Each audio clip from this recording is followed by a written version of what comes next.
Welcome back to a new video. I know this is a different scenery. You guys never see me in my room, but we just got, well, I kind of got this like a couple days ago, the lowering springs for the Mustang GT. You guys already know what's gonna go down. We're gonna install these today. I got a lot of things planned today. We're gonna go to Advanced Auto Park and basically rent the spring compressed tool so we can do this in our driveway. But yeah, look, this is my living room. You guys can see PS5 box, play PS5. So for anybody who wants to play some Warzone with me, you guys can drop your PSN or whatever Activision name. This is just for show. I don't drink. But anyways, we are gonna unbox this and see how they look real quick before we go.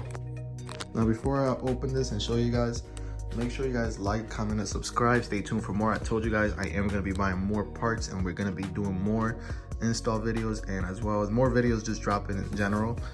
We're trying to get to 1,000 subscribers by the end of the year. But look, these are the springs. These are Steeda Progressive Sports lowering springs for the Mustang GT non-Magna ride. So if you guys like this type of content, please like and comment and subscribe. We are going to be dropping more videos, and our goal is to get to 1,000 subscribers by the end of this year.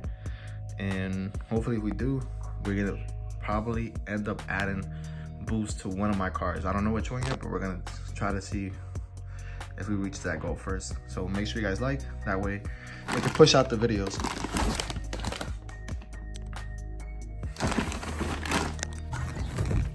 All right, so we jumped right into this video, or picking it back up.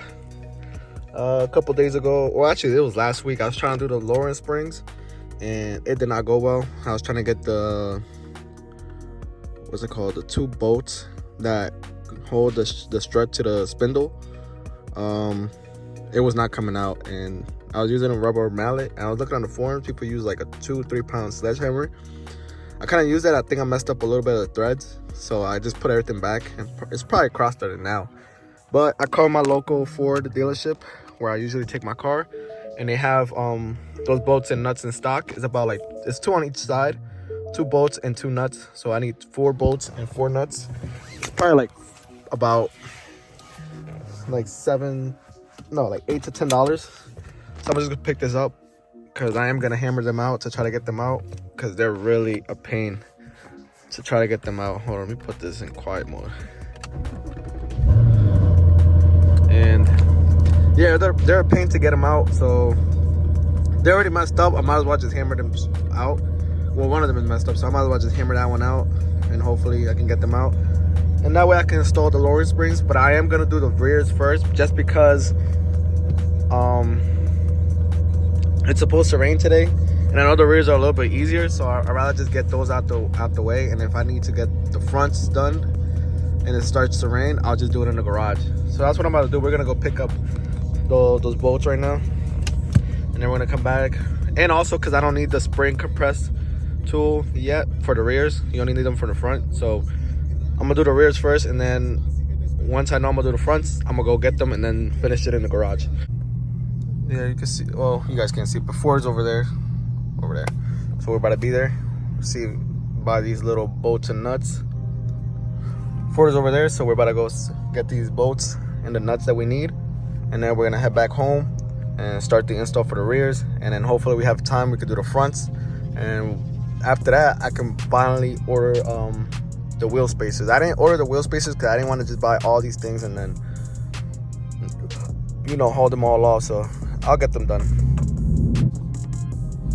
So we're just gonna park right here because there's no parking, so I'm gonna just leave it like right here. Either way, these are like cars that they're selling, so nobody's really gonna move from here. So we're gonna go inside the parts and get these bolts that we need. All right, so I guess I was wrong. The total was $32.46, and the bolts that we, well, they went flying over there, but the bolts that we needed was these. So when you hammer, I'm gonna show you, I'm gonna explain to you guys, hold on. So let's say you're taking it out, and once you take it out, you want to unthread it to about here once you use the impact gun to take it out. And then you're gonna have to hammer this side to push this bolt out, and then that way you could pull the bolt out. But I've been hammering it, and I even used a sledgehammer, but I guess I didn't have it all the way. I think I had it 2 out where this pushed in and it kind of messed up the threads right here. So I know I'm gonna have to deal with that. I might not use all 4. If I don't, I'm probably just gonna return. Right now I only damaged 1, but I bought 4 just in case I do damage all of them. Try and take them out. So that's the reason why I ordered 4, or I got 4.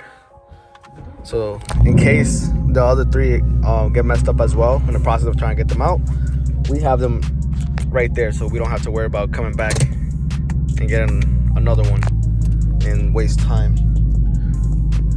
So that's that. We are about to head back, and we're gonna start doing the lowering springs on the rear.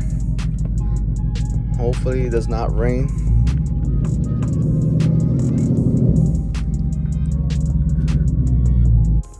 All right, so we got the jacks.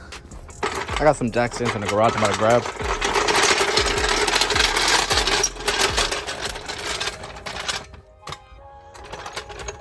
We're in a kind of tight space, but we'll make it work.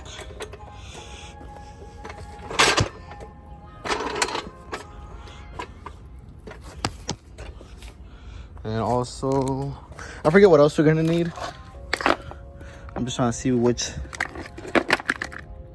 I believe it's the 21, if I'm not mistaken. Let's see. Yeah, so we're gonna loosen the lug nuts. Then I'll show you, once we loosen the lug nuts, I'll show you what else you gotta do.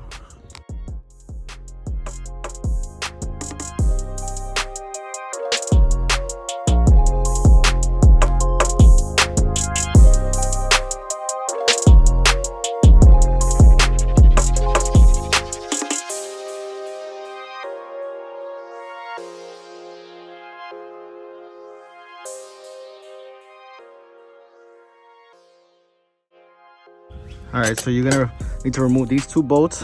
This is 18 millimeter, and I believe that's a 10. I'm not sure, but we're gonna remove these 2, and then we're gonna remove that one. And then after that, I believe we have to remove 2 bolts that hold onto the subframe, so we can lower it, and that way you can pull out the spring from the front. And then just throw the other spring in, and then compress everything back together. So I'll show you guys. I kind of have my GoPro, but it's dead, so I have to charge it real quick.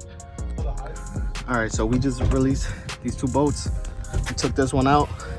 After that, we took out 2 bolts through these, and the 2 subframe bolts that are holding the frame. You want to put a jack underneath the frame to lower it. And then you also, if you have an 18 to 22, you're gonna have to lower the exhaust a little bit to give you more room to drop the subframe. But once you do that, and you can lower the exhaust a little bit, you could definitely lower this enough where you can wiggle the spring out.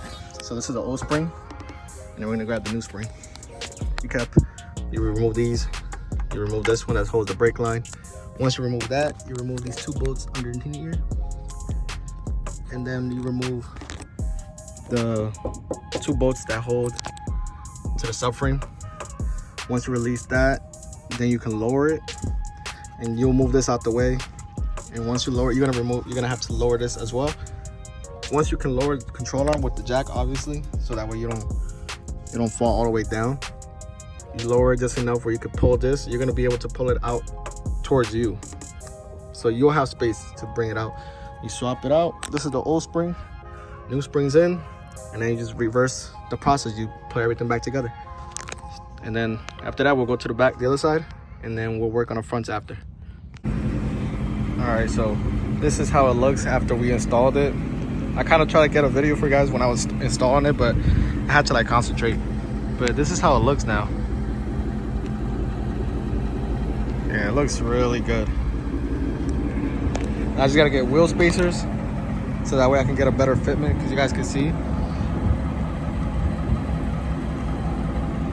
it needs a little poke on the tires. And then after that, we should be good. And then the fronts as well. You can get like, you guys can see it's like a finger gap.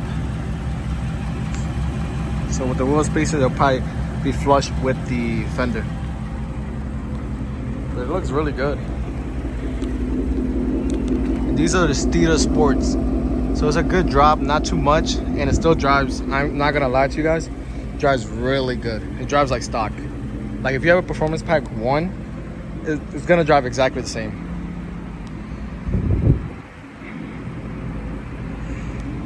Look at that.